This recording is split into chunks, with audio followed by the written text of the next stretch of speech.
Before we get into this latest story, don't forget to hit the subscribe button if you haven't done so already. Cop on, Colombia, for biodiversity's sake. It shouldn't surprise those familiar with Colombia to be told that many of its citizens are proud, understandably so, of their land's rich biodiversity. "No country is more beautiful than ours," is a common pronouncement.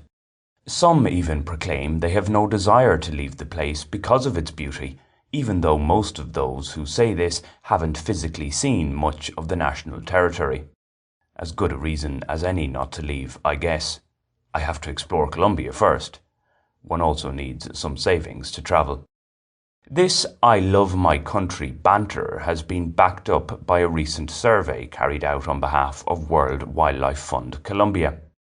When residents were asked of their main feelings about the country's biodiversity, 44% of respondents gave pride of place to pride, while 46% said it worried them. Just 9% said they were indifferent to it. Pride aside, it is true to state that few regions in the world can match the diversity of flora and fauna that makes up what we today call Colombia. The range of landscapes and climates plays a big part in this, from glaciated peaks and Andean paramos all the way down to dense tropical jungle and a coastline that touches the globe's two largest oceans. How much, though, the average Colombian does to help sustain this biodiversity is open to much debate. According to the World Population Review's Mismanaged Waste Index, the country is at best mediocre in dealing with its refuse.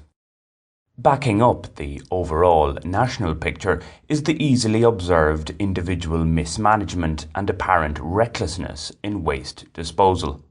It can bug those of us brought up to be angered by litter louts.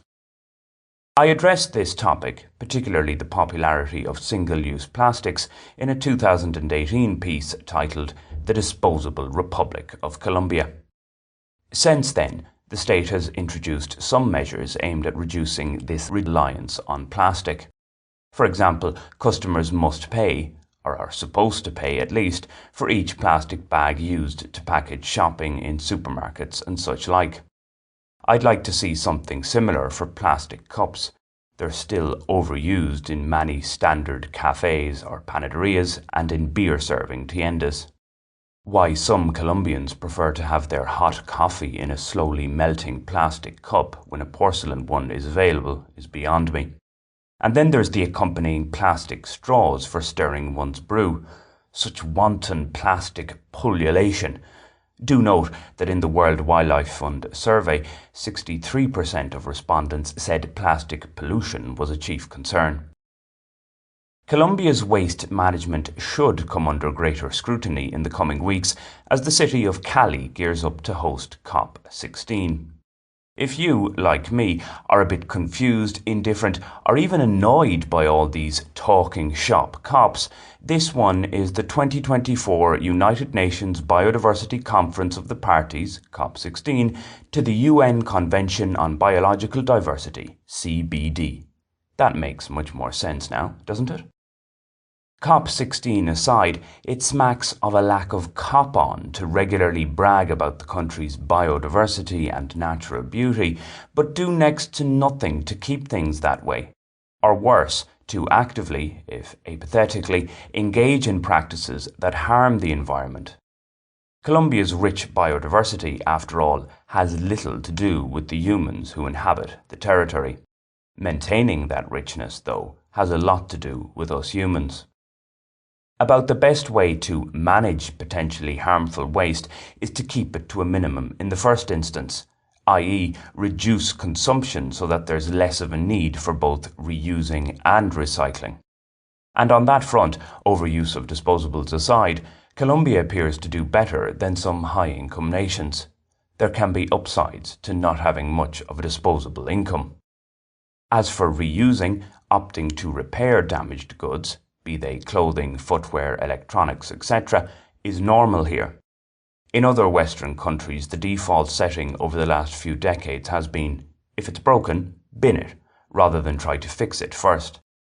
This mentality finally seems to be changing, but the repair industry isn't as established in the likes of Ireland and the UK as it is in Colombia. What's more, while many high-income nations are seen to manage their waste well according to the aforementioned Mismanaged Waste Index, it's fair to ask what that management entails. Those who see it as little better than a cosmetic exercise that comes with high energy requirements and associated costs have a valid point at present. Okay, litter is unsightly, but does it make a major difference if it's concentrated in one area away from the eyes of most, or spread out all over the place? As mentioned, aiming to reduce the amount of waste we generate should be the main goal, and many of us in the comfortable classes can do more to cut back on our use of non-essentials. Doing so would give us something to be genuinely proud of, for those of us who truly care about the natural environment that is. Less material diversity, more biodiversity. Have you subscribed to this channel yet? If not, why not do so right now? It's free and only takes a second. Thanks!